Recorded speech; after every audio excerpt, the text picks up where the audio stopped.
Әдебиеттік оқу. Сабақтың тақырыбы ғарыш айлақ.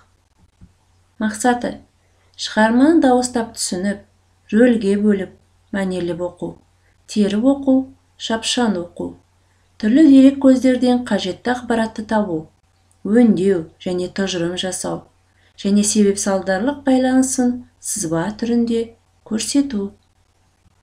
Тапсырма: төмендегі сөздерді пайдаланып, Байқоңыр сөзін сипатта.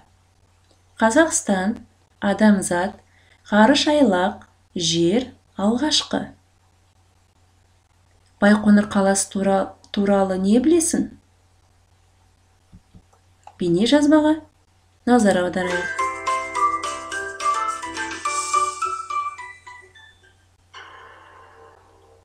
Өмірінде бір ретте болса Байқоңыр туралы естімеген адам әлемде жоқ шығар. Байқоңыр планетамыздағы ең алғашқы ғарыш айлағы, және бүгінде ол әлемдегі ең үлкен ғарыш кешені болып саналады.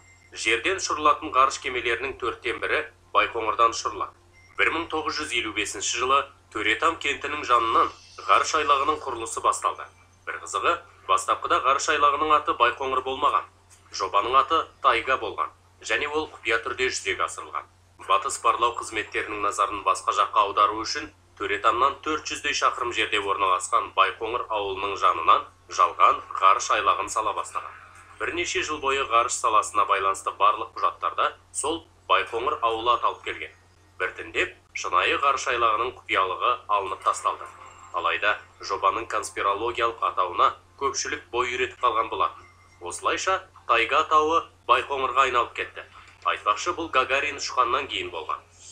1957 жылдың 4 қазан күні Байқоңырдан жердің алғашқы жасанды серігі ұшырылды. Жер серігінің атауы Спутник 1 болды. Оны кеңестік конструктор Сергей Павлович Королев жасап шыққан. Спутник 1 диаметр жарты метрлік сфера пішіндес болған, және антенналар мен радио қабылдағыштардан тұрған. Спутник сигнал таратып, жерді 1440 рет айналған. Сосын атмосфераның тығыз қабаттарында жанып кеткен. Ал 3 жылдан кейін Байқоңырдан 5-ші жер серігі ұшырылды. Бұл жолы жер серікте жолаушылар болған еді.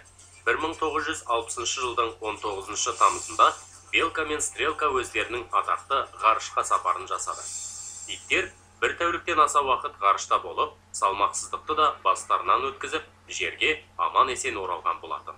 Белка және Стрелка қарапайым көше иттер болған, ал кейін олар әлемдік танымалдыққа ие болды. Әрине, адамзаттың ғарышты бағындырудағы ең маңызды қадамы 1961 жылдың 12 сәуірінде жасалды.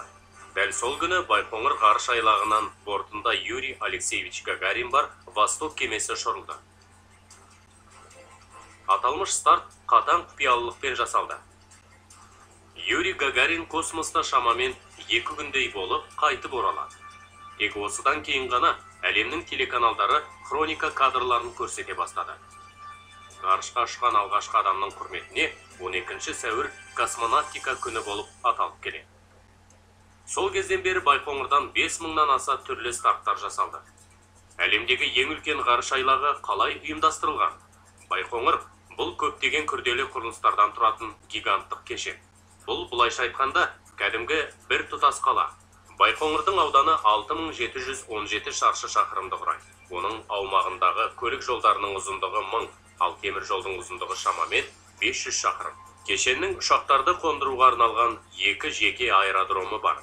Мынау ғарыш айлағының картасы. Оның дәл ортасында нөмірі 1-ші алаң орналасқан.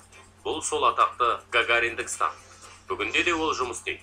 2015 жылы 2 қыркүйек күні нөмірі 1-ші алаңнан Союз жолаушы кемесінің мерейтойлы 500-ші ұшуы жүзеге асырылды. Экипаж мүшелерінің ішінде біздің отандасымыз Қазақстан азаматы Айдын Айымбетов те болды. Барлығы Байқоңырда түрлі зымырандар, яғни зымыран деп серіктер мен кемелерді ғарышқа көтеретін аппараттар аталады. Және зымыран тасығыштарға арналған 9 старттық кешен бар. Бүгінгі күні олардың ішіндегі ең танымалылары Союз және Протон. Старттық кешендерден бөлек Байқоңырда көптеген монтажды сынаушы корпустар бар. Бұл зымырандарды жинайтын, сынайтын және стартқа дайындайтын гиганттық ангарлар. Ғарыш айлағында зымыранға арналған жанармай станциялары да бар. Байқоңырда 10 000-нан аса қызметкер жұмыс істейді.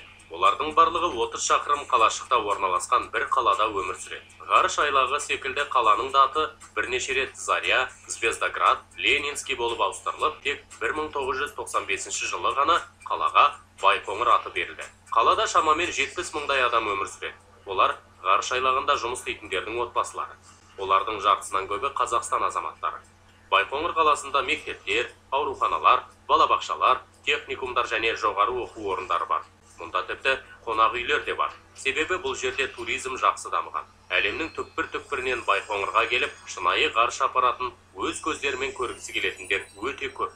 Бүгінде ғарыш айлағы Қазақстан Республикасының меншігі болып саналады. Алайда оны Ресей 2050 жылға дейін жалға алған. Әрине, әлемде үлкен, заманауи мықты ғарыш айлақтары жетерлік. Алайда тек Байқоңырдан ғана орбитаға ғарыш станцияларының экипаждары ұшырылады. Байқоңыр осыдан жарты ғасыр бұрын салынса да, әлі күнге дейін барша адамзаттың ғарышқа арналған ең негізгі есігі болып қала беруде.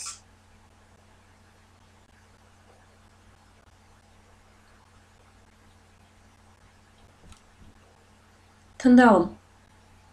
Байқоңыр ғарыш айлағы туралы мәтінді тыңда және төмендегі тапсырманың дұрыс не бұрыс екенін анықта.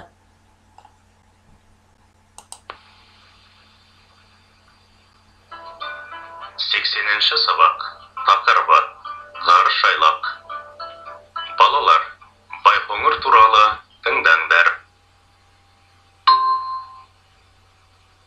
Ғарыш алаңын салу үшін Байқоңырды таңдап алу кезінде бұл жердің елді мекендерден қашықтығы, зымыран ұшырудың қауіпсіздігі, қайтып оралатын ғарыштық нысандар үшін қолайлы қону аймағының болуы сияқты жағдайы ескерілді. Байқоңырдың басты және көмекші нысандары мен қызмет ету орындары кең аймаққа орналасқан. Олар бір-бірімен автомобиль жолдары және темір жол арқылы байланысқан. Байқоңырдың негізгі нысандарына техникалық тұғырлар, старттық кешендері мен ұшу трассасының бойындағы өлшеу бекеттері, ғарыш алаңына түрлі жүктерді жеткізетін кірме жолдар, көмекші және қызмет көрсету нысандарына отын, жанармай сақтайтын алаң, энергия және сумен қамтамасыз ететін жүйелер, байланыс жүйесі, телевизия, тағы да басқасы жатады. Байқоңырда зымыран тасығыштың әрбір түріне сәйкес бірнеше техникалық тұғырлар және олардың әрқайсысына арналып бірнеше старттық кешендер салынған. Байқоңыр әлемдегі ең ірі жер беті ғылыми ғарыш полигоны болып табылады. Оның басты және көмекші нысандарының жалпы ауданы 6717 шаршы шақырым.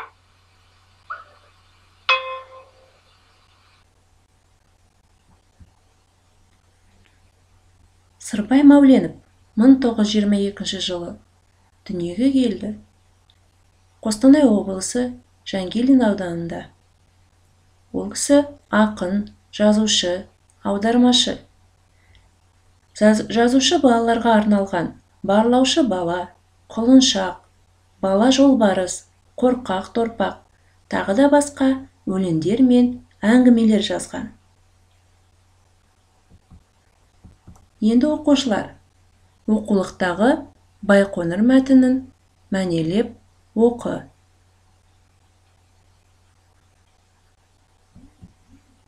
Түсініп оқы, Айдары. Сырбай Мәуленов Байқоңыр өлеңін түсініп оқы. Автор туралы біліп ал. Бірінші тапсырма. Сөйлемді толықтырып жаз. 2 минут уақыт беріледі. Керекті сөздер: ғарыш айлақ, ғарыш, ғарышкер, ғарыш кеме. Екінші тапсырма. Мәтінді мазмұны бойынша анықта.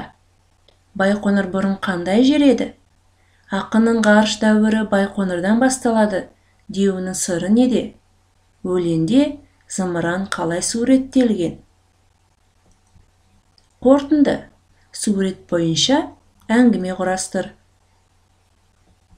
Үйге тапсырма. Өлеңнен ұнаған шумақты жаттап ал. осымен сабақ